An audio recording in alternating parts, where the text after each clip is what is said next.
Pastor Burns, if I could get you to open in prayer. Thank you. Lord, we're so glad to be together this morning on what we call Christmas Eve, December 24th. Thank you to be your people, that we can be together.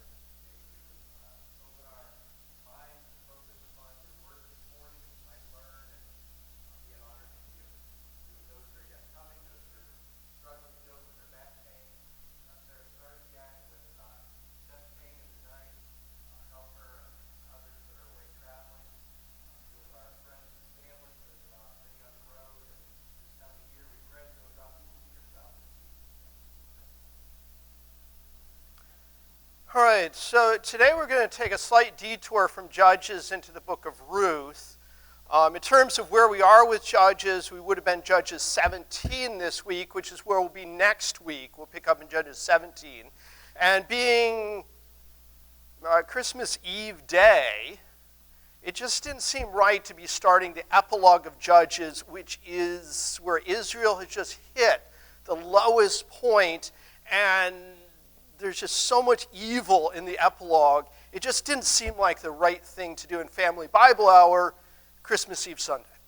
So I decided that we'll do a little bit of overview in the book of Ruth, as Ruth occurred during the period of Judges, and then Ruth has a much more positive message than the epilogue to the book of Judges does. And we're actually going to start in Matthew 1, chapter 1, and then work our way back to the book of Ruth. So we're going to start with Matthew 1, chapter 1. The book of the genealogy of Jesus Christ, the son of David, the son of Abraham. Abraham begat Isaac, Isaac begot Jacob, Jacob begot Judah and his brothers. Judah begot Perez and Zerah by Tamar. Perez begot Hezron, and Hezron begot Ram. Ram begot Abinadab, Abinadab begot Nahashon, and Nahashon begat Salmon. Salmon begot Boaz by Rahab, and Boaz begat Obed by Ruth. We're actually going to stop with the genealogy there and take a look at Ruth. Often there's a temptation when we hit genealogies in the Bible to just kind of glaze over and be all these list of names and such. But a genealogy is no less and no more part of the inspired Word of God than any other part is. And the genealogies are really important, and the names should mean something to the readers. So the Jewish readers initially were reading this. Each of these names would likely mean something. And we're not going to look at a lot of the names today. We're going to look at one of the better-known names, actually, Ruth here. But Ruth kind of stands out here along with Rahab and Tamar, in that these are some women that are mentioned in this genealogy, which to begin with is kind of unusual that women are listed here.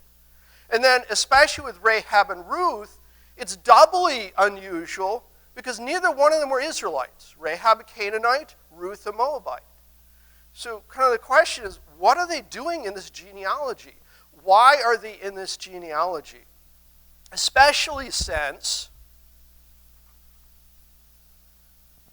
we've seen in the book of Judges, one of the sins that Israel fell into was ignoring God's command to the Israelites to not give their sons in marriage to the foreigners, not give their daughters in marriage to the foreigners. And yet here is Rahab and Ruth in this genealogy.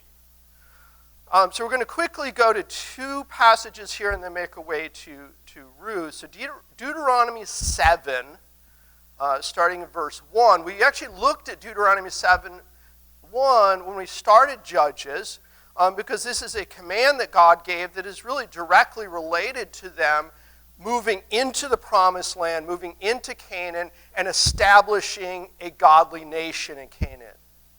And so Deuteronomy 7, starting in verse 1 and reading through 3. When the Lord your God brings you into the land which you go to possess, and has cast out many nations before you, the Hittites and the Girgashites and the Amorites and the Canaanites and the Perizzites and the Hivites and the Jebusites, 7 nations greater and mightier than you. And when the Lord your God delivers them over to you, you shall conquer them and utterly destroy them. You shall make no covenant with them, nor show mercy to them, nor shall you make marriages with them. You shall not give your daughter to their son, nor take their daughter for your son. So coming into Canaan, Israel was specifically told, don't marry the foreigners there. Now one could argue with this, well, Rahab's kind of covered here. She was a Canaanite. But Ruth, well, she was a Moabite. Moabites aren't mentioned here. So maybe Canaanites were not good, but Moabites were okay. Ezra, chapter 9, verse 1, is another passage that deals with God commanding the Israelites not to intermarry. So in Ezra, chapter 9, verse 1, we have, when these things were done, the leaders came to me saying, the people of Israel and the priests of the Levites have not separated themselves from the peoples of the lands with respect to the abominations of the Canaanites, the Hittites, the Perizzites, the Jebusites, the Ammonites, the Moabites, the Egyptians, and the Amorites. For they have taken some of their daughters as wives for themselves and their sons, so that the holy seed is mixed with the people of those lands. Indeed, the hand of the leaders and rulers has been foremost in this trespass. So here Moabites are specifically mentioned. And we saw with Samson last week that one of his downfalls and one of his problems was he would see Philistine women and pursue Philistine women completely against this. And here Ezra is noting that this, in Ezra's day, was a problem with the leaders and the rulers being foremost with this. And Samson, many years before Ezra, many hundreds of years before Ezra, had the same issue as being an individual called as a judge and leader of Israel who didn't follow this command. Two key questions that we've been asking throughout the book of Judges has been, what's wrong with this picture and what does this tell us about God? And that carries over here as far as what's wrong with this picture, this genealogy, is that we have this Moabite woman and this Canaanite woman in the genealogy. What's with that? That seems to be contrary to these commands. Which brings us to the book of Ruth. So we'll stop flipping here for a little bit and get to Ruth. I don't like to flip quite that much, but it just seemed to be we needed to do today. So, Ruth, and I'm going to start by reading the introduction, Ruth chapter 1, verses 1 through 7. So this is the introduction and introduces some major themes in the book of Ruth. Now it came to pass in the days when the judges ruled that there was a famine in the land, and a certain man of Bethlehem, Judah, went to dwell in the country of Moab, he and his wife and his 2 sons. The name of the man was Elimelech, the name of his wife was Naomi, and the name of his 2 sons were Mahlon and Chilion, Ephrathites of Bethlehem. And they went to the country of Moab and remained there. And then Elimelech, Naomi's husband, died, and she was left, and her 2 sons. Now they took wives of the women of Moab. The name of the one was Orpah, and the name of the other was Ruth. And they dwelt there about 10 years. Then both Mahlon and Chilion also died. So the woman survived her 2 sons and her husband. Then she arose with her daughter-in-law that she might return from the country of Moab, for she had heard in the country of Moab that the Lord had visited his people by giving them bread. Therefore she went out from the place where she was, and her 2 daughters-in-laws with her, and they went on their way to return to the land of Judah.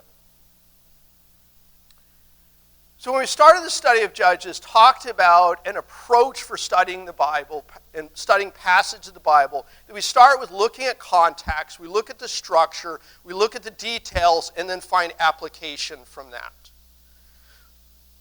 Here is a really good example of the structure of the passage, helping to focus the reader on what the theme here is. So as a reminder, one of the structures that's very commonly used in the Bible is parallel structure. In poetry, simple parallel structure is used where there will often be a statement made and is followed up by a parallel statement that restates the same thing, either in a slightly stronger or more specific way.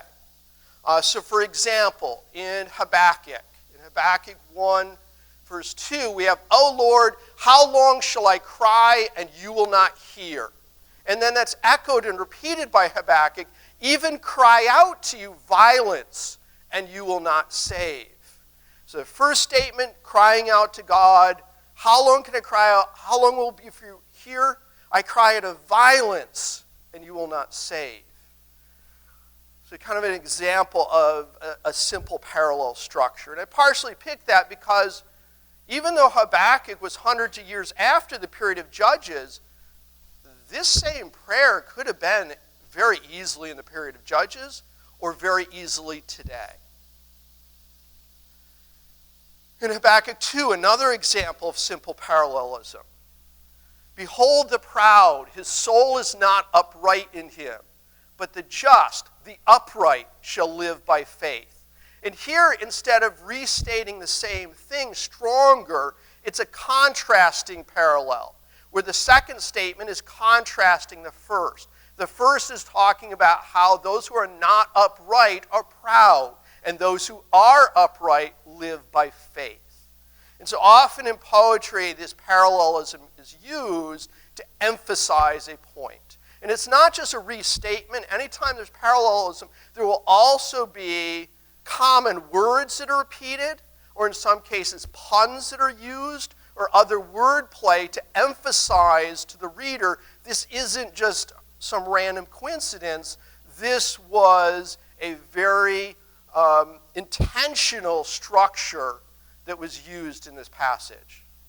Now here in Ruth, it's more of a ring or circle parallelism, which is a more complex parallelism used in narrative.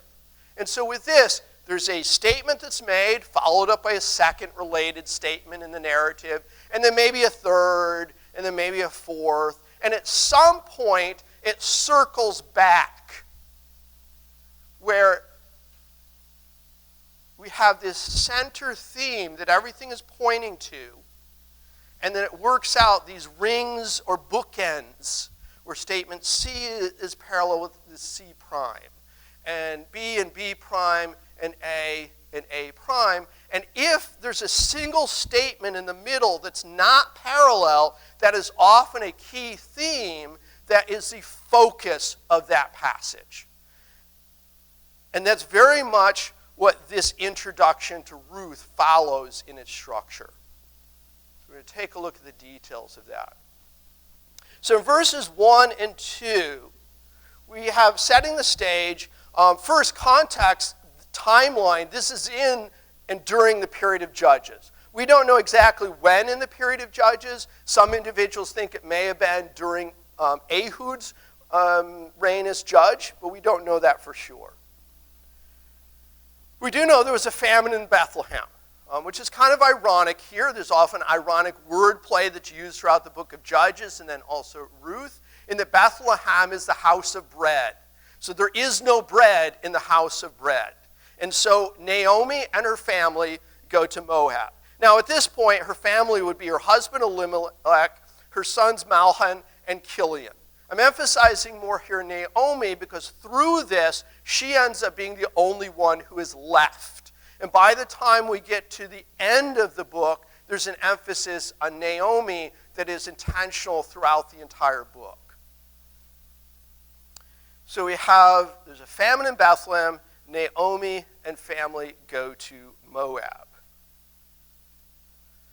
We then have pretty quickly Elimelech is introduced in verse 2. His name means "my God is king," which is ironic in the period of Judges because Israel was acting as if anybody except God was their king.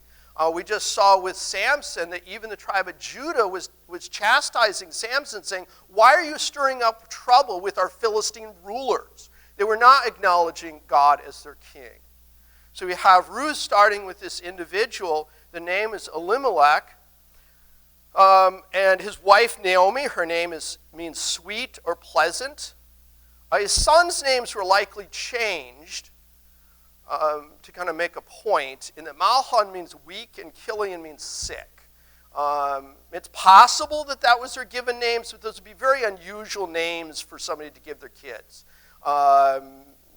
Maybe as babies, Mahlon was really weak and Kilian was really sickly, and so it's weakly and sickly. It's more likely these are puns on their original names.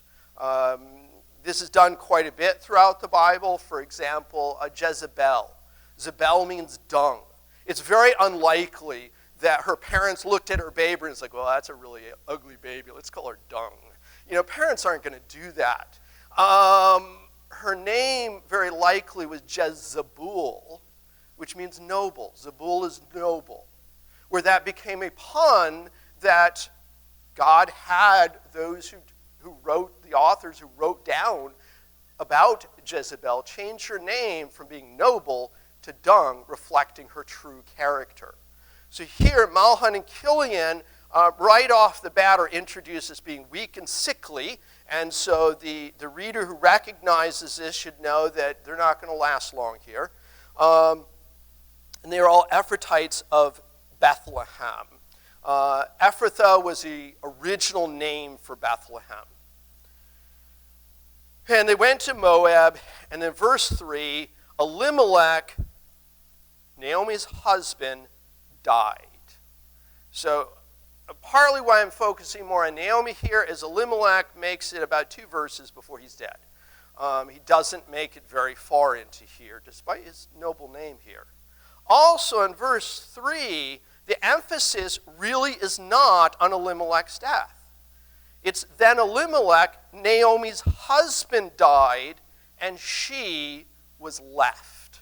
The emphasis is on his wife being left. Naomi being the surviving individual who's left. And her 2 sons is kind of a footnote.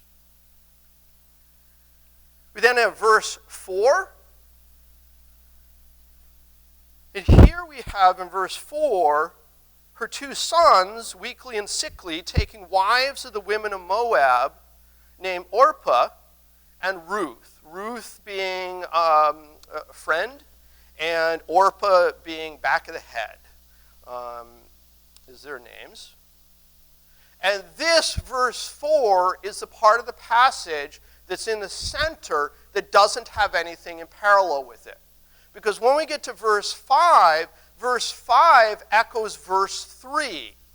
In that we have verse 5, both Mahlon and Kilian, not surprisingly based on their name, weakly and sickly, also died. So that the woman survived her 2 sons and her husband.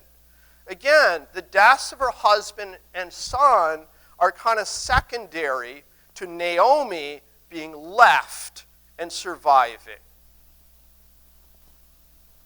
And then verses 6 through 7, we have that now she hears word that there is bread in Bethlehem. The famine is over, and here specifically, instead of saying the famine is over, the wording is that there's bread in Bethlehem, the house of bread.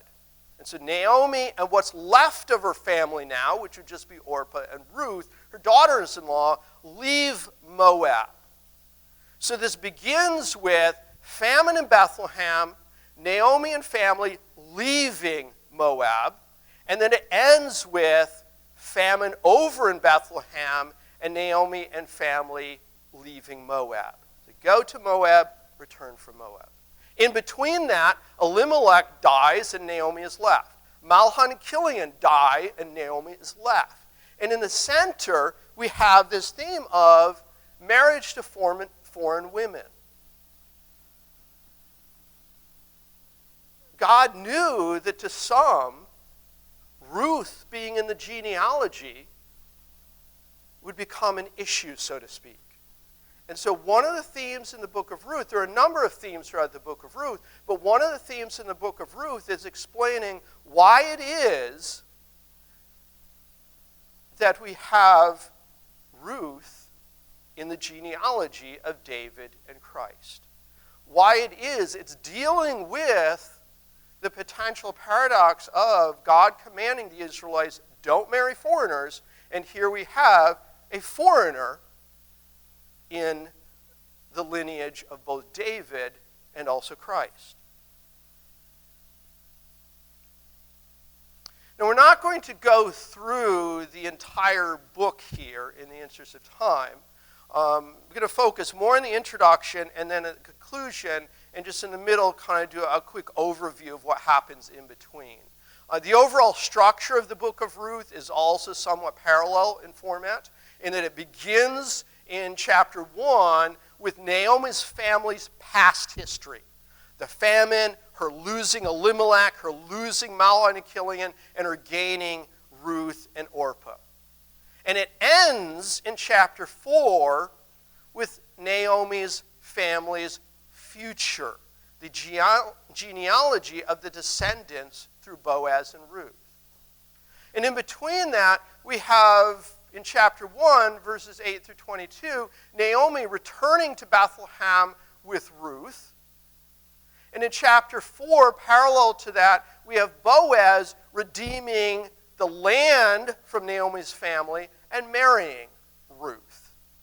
And then in the center of the book, we have the growing relationship between Ruth and Boaz. In chapter 2, Ruth meeting Boaz. And in chapter 2, Ruth is taking this very active role in helping her mother-in-law and helping herself in offering to go glean and work in the fields. And it just happens, because of God's grace and God's providence, that the field she lands in is Boaz, the family kinsman's fields. A man who wasn't just this relation to them, but was also a very godly man. And we see in chapter 3, Naomi starting to take more of an active role in helping to foster the relationship and grow the relationship between Ruth and Boaz. But we still have the matter of this marriage to foreign women. So we're going to continue reading in chapter 1 at verse 8. So Naomi said to her two daughters-in-laws, "Go, return each to her mother's house. The Lord deal kindly with you as you have dealt with the dead and with me. The Lord grant that you may find rest, each in the house of her husband." So as they're leaving Moab to go back to Bethlehem for Naomi, and to go to Bethlehem the first time for Ruth and possibly Orpah, Naomi stops them and says, "No, go back to your mother's houses." And she gives them a blessing, a prayer, in terms of that God would deal kindly with them, and that God will grant them rest, and each a husband. And this is worth noting because in Judges, probably with the exception of maybe Deborah's song, we really haven't seen a lot of really good prayer. Samson's prayers were focused on he was very, very thirsty and wanted something for himself. The Philistines had put out his eyes and he wanted vengeance for that. It was all very much centered around himself and what he wanted. In a contrast here in the book of Ruth, not only this prayer, but all of the prayers throughout the book of Ruth are all focused on someone praying for someone else's benefit. Naomi here is praying for the benefit of Orpah and Ruth. Boaz prays for the benefit of Ruth and Naomi. Naomi prays for the benefit of Boaz. The town leaders pray for the benefit and blessing of Ruth and Boaz. The women at the end pray for the benefit of Naomi and her descendants. So in contrast to the book of Judges, we have in Ruth a very different prayer in that it's prayer for the benefit of others rather than a selfish, I want this. So she kissed them, and they lifted up their voices and wept. And they said to her, "Surely we will return with you to your people." Here notice they're both saying, "We're not going to leave you," but they are saying, "We'll return to you, to your people." But Naomi said, "Turn back, my daughters. Why will you go with me? Are there still sons in my womb that they may be your husbands?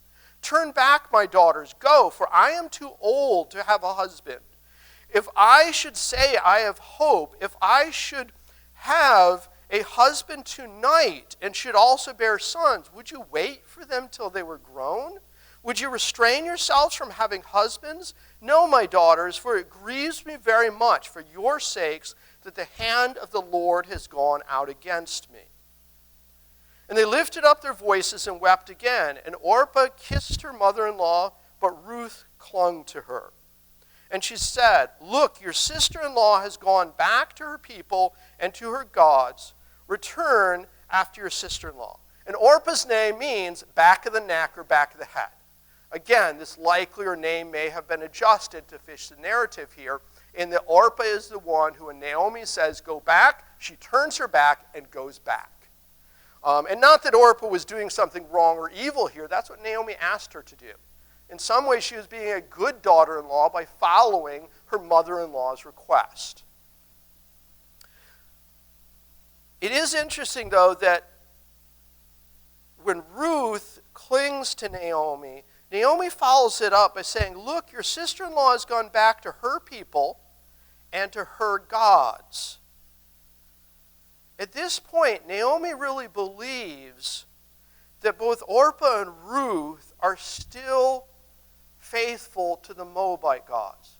And this is kind of sad, because despite the fact that they were married to her sons for 10 years, she is still expecting that their allegiance is to the Moabite gods, and doesn't recognize that that's not true with Ruth. And so Ruth responds in verse 16, entreat me not to leave you or to turn back from following after you. For wherever you go, I will go. Wherever you lodge, I will lodge. Your people shall be my people. Naomi has been emphasizing for Orpah and Ruth to go back to their people. Here Ruth says no. She's saying that Naomi's people are now her people. And then she follows it up with, and your God, my God. She's letting Naomi know she doesn't have allegiance to Moab. She doesn't have allegiance to the false gods of Moab. She's letting Naomi know that she is fully in and committed to Naomi. Where you die, I will die, and there I will be buried. The Lord do so to me and more also, if anything but death parts you and me. Naomi has just said in a previous verse that they should go back because the Lord has dealt harshly with her. And Ruth is saying, yep, and if I abandoned you, Naomi, he should deal even more harshly with me. I'm not turning back. And when Naomi saw that Ruth was determined to go with her, she stopped speaking to her. And now the two of them went until they came to Bethlehem. And it happened when they had come to Bethlehem that all the city was excited because of them. And the woman said, is this Naomi?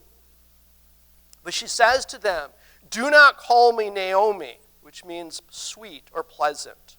Call me Mara. And Mara means bitter. For the Almighty has dealt very bitterly with me. I went out full, and the Lord has brought me home again empty. Why do you call me Naomi, since the Lord has testified against me, and the Almighty has afflicted me? So not surprisingly, at this point, Naomi has become to the point where she's bitter because she's lost her husband, she's lost her sons, and that's very understandable. She had to leave her homeland because of famine. Her husband dies, her sons die, and now she's having to travel back. It's very understandable that she would slip into depression, that she would slip into this. And she tells the people in Bethlehem, yes, I'm coming back, but I'm not sweet, pleasant Naomi. I'm bitter old Mara. What's interesting about that, though, is there's a little bit of a wordplay there, in that the name Mara and the name Mary are essentially the same name. The word bitter and the word strong are essentially the same word. Those of you who drink coffee would often describe a cup of coffee as, it's a good strong cup of coffee, even though it's really bitter. Here, from Naomi's perspective, God has abandoned her and she is bitter. But God hasn't abandoned her, and God is trying to strengthen her and her family. And so ironically, by choosing Mara, she's not wrong. God is trying to make her and her family stronger, and partly through the influence of Ruth, who is this foreigner. If we go back briefly, and I should have had you stick a marker there since we'd be flipping back, to Deuteronomy 7, where it talks about not marrying foreigners. I stopped at verse 3, so I'm going to back up and start at verse 7 again. But in the beginning, I just read from 7 to 3, which is, when the Lord your God brings you into the land which you go to possess, and has cast out many nations before you, the Hittites and the Girgashites and the Amorites and the Canaanites and the Perizzites and the Hivites and the Jebusites, 7 nations greater and mightier than you.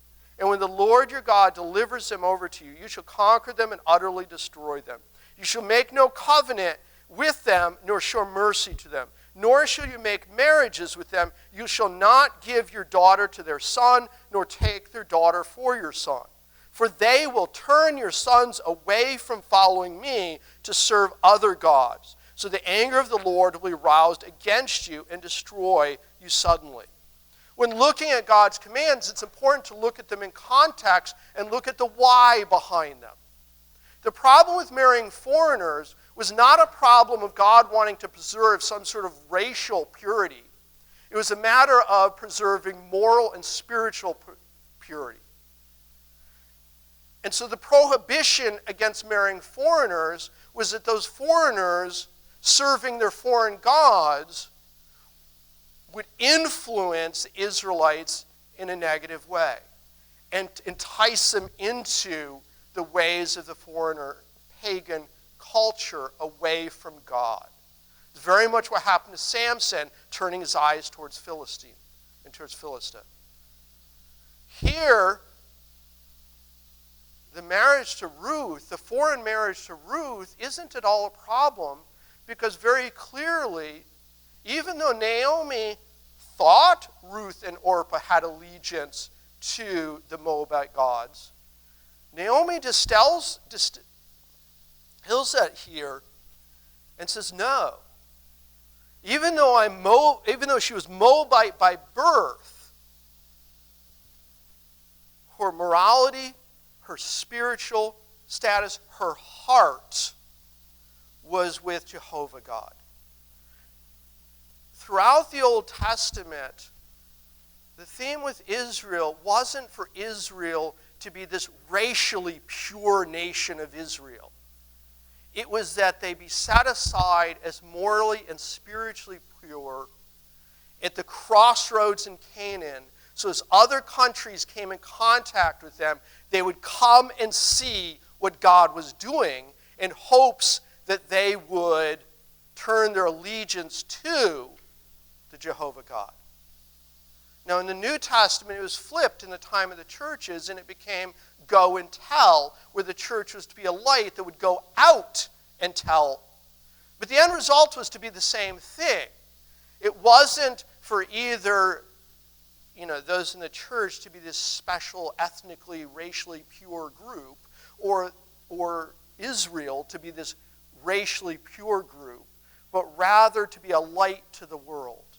And here very clearly, Ruth, even though born as a Moabite, was more Israelite in her beliefs than many of the individuals we've seen in the book of Judges who were born Israelites. And it's not just in word, even though we don't have time to go through it. In chapters 2 and 3, through Ruth's actions, it becomes very clear that these are not just words to Ruth. These are her true heart condition. She's not just saying the right words here to Naomi. She's showing it through her actions towards Naomi and towards Boaz.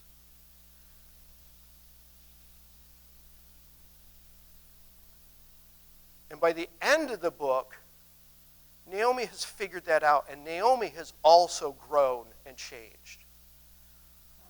In the introduction, we see Naomi's loss. Here we see a crisis in Naomi's life of her feeling bitter. And not only that, she says, I went out full, and the Lord has brought me home again empty.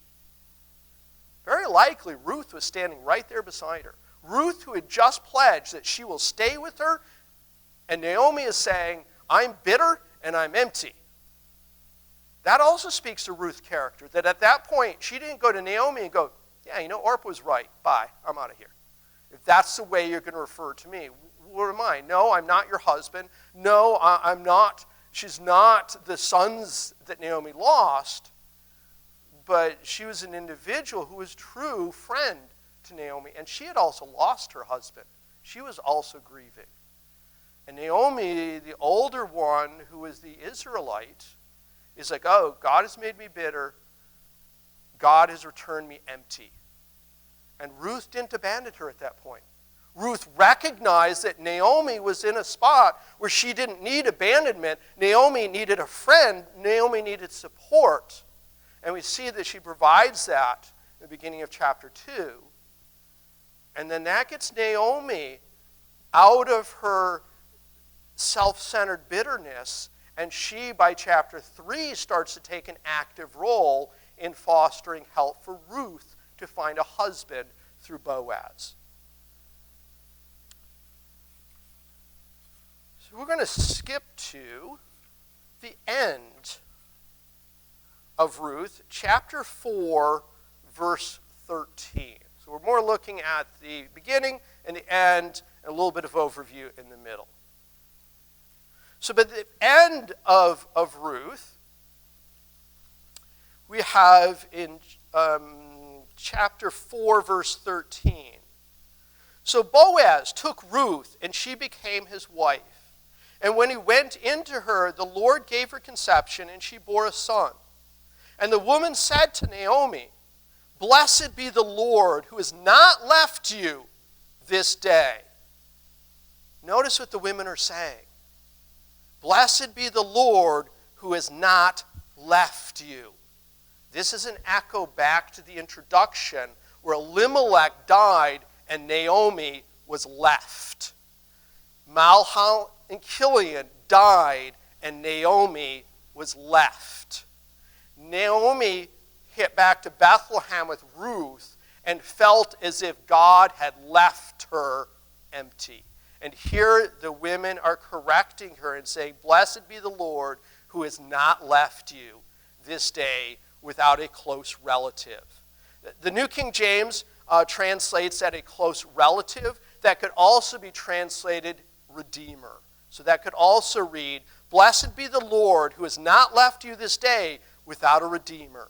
And may his name be famous in Israel. And may he be to you a restorer of life, a nourisher or a sustainer of your old age. For your daughter-in-law who loves you, who is better to you than 7 sons, has borne him. We just saw Naomi towards the beginning telling the women of the city, no, I'm not Naomi, I'm Mara. God has left me alone and empty. And here at the end, the women are correcting her and saying, no, the Lord has not left you. And Ruth is better than 7 sons. That number 7, again, the number of completeness and perfection.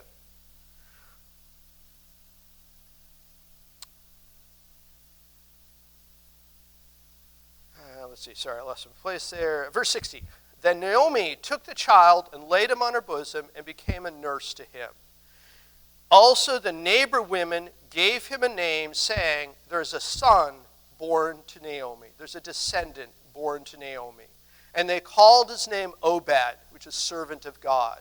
He is the father of Jesse, the father of David. So we see also in this not only the theme of why it was okay for both Mahlon to marry Ruth, but then after Mahlon had died, why it was okay for Boaz as a kinsman redeemer to marry Ruth, and they were not breaking the prohibition about marrying foreigners, because the prohibition against marrying foreigners wasn't about racial or ethnicity, it was about spiritual heart condition. And Ruth showed herself to be true to the God Jehovah. So we see here that God provides Naomi a redeemer in the kinsman redeemer of Boaz. We also see, though, that in verse 17, he goes on to say, there is a son born to Naomi, and they called his name Obed. He is the father of Jesse, the father of David. God not only blessed Naomi and Ruth through Boaz being the kinsman redeemer, he also blessed the entire nation of Israel through Naomi's offspring being King David. Samson started the deliverance of Israel from the Philistines, but he didn't complete it. That wouldn't be completed until King David, descendant of Ruth, Boaz, and Naomi. And then it goes on in verse 18. And here, be ready to flip. I should have told you to keep your finger in Matthew 1 because we were going to be back to Matthew 1. I'm going to start the genealogy here in Ruth chapter 4, verse 18. And then after verse 20, I'm going to skip back to Matthew 1, verse 5. Because that's where they kind of link up together. So I give you a moment to find that. So we're going to start in Ruth 4, verse 18. And we're going to transition then to Matthew 1, verse 5. So now this is the genealogy of Perez. Perez begot Hezron. Hezron begot Ram. Ram begot Abinadab. Abinadab begot Nahashon. And Nahashon begot Salmon. Salmon begot Boaz by Rahab. Boaz begot Obed by Ruth. Obed begot Jesse, and Jesse begot David the king. David the king begot Solomon by her who had been the wife of Uriah. Solomon begot Rehoboam. Rehoboam begot Abijah. Abijah begot Asa. Asa begot Jehoshaphat. Jehoshaphat begot Joram. And Joram begot Uzziah. Uzziah begot Jotham. Jotham begot Ahaz. Ahaz begot Hezekiah. Hezekiah begot Manasseh. Manasseh begot Amon. Amon begot Josiah. Josiah begot Jeconiah and his brothers about the time they were carried away to Babylon. And after they were brought to Babylon, Jeconiah begot Shealtiel, and Shealtiel begot Zerubbabel. Zerubbabel begot Abud. Abud begot Eliakim. Eliakim begot Azor. Azor begot Zadok. Zadok became Achim. Achim begot Eliud. Eliud begot Eliezer. Eliezer begot Matan. Matan begot Jacob. And Jacob begot Joseph, the husband of Mary, of whom was born Jesus, who is called Christ.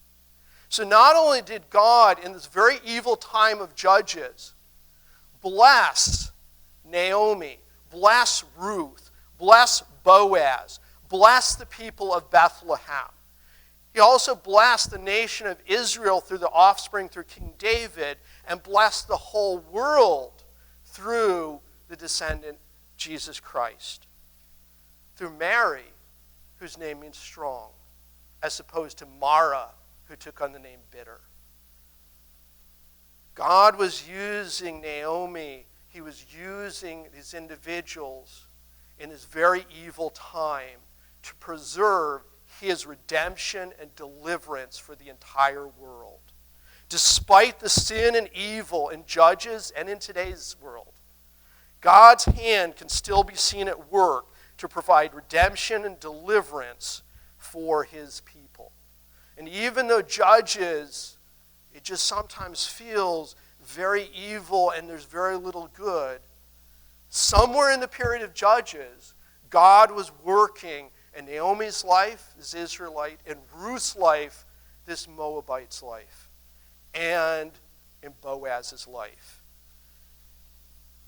And even though for them, they saw God's blessing as being Obed, and even though in verse 14, when the women say to Naomi, "Blessed be the Lord who has not left you this day without a redeemer, and may his name be famous in Israel," they were thinking of Obed most likely. We could also read that and think in the Christmas season of God providing the Redeemer, Jesus Christ. Blessed be the Lord who has not left you this day without a Redeemer, and may his name be famous in Israel. It works both ways. Next week, I should also end with this since I did add this slide. What does this passage teach us about God? Despite evil in Judges, God's hand is at work to provide redemption and deliverance. What's wrong with this picture? A question that we're asked in Judges. And what's wrong with this picture in Judges? The list was really long. Here, the only thing in Ruth is possibly marriage to foreigners. But I put a question mark there because in the context of Ruth, even that wasn't wrong. There's very little wrong in the book of Judges. It's not that Ruth and Naomi and Boaz were perfect. It's just compared to the book of Judges, suddenly here in Ruth, there's little to be found wrong when we ask the question, what's wrong with this picture? And that's because we see individuals who are much more yielded to God than we do many of the judges. So let's close in prayer. Dear Heavenly Father, thank you for these words that you've given us. Thank you for your Son that you sent to be our Redeemer, as we remember in this Christmas time, and we should remember every day. I pray that we would use these words to become closer to you, and pray that the service would be blessed to you. In Jesus' name, amen. Next week, back to Judges with Judges 17.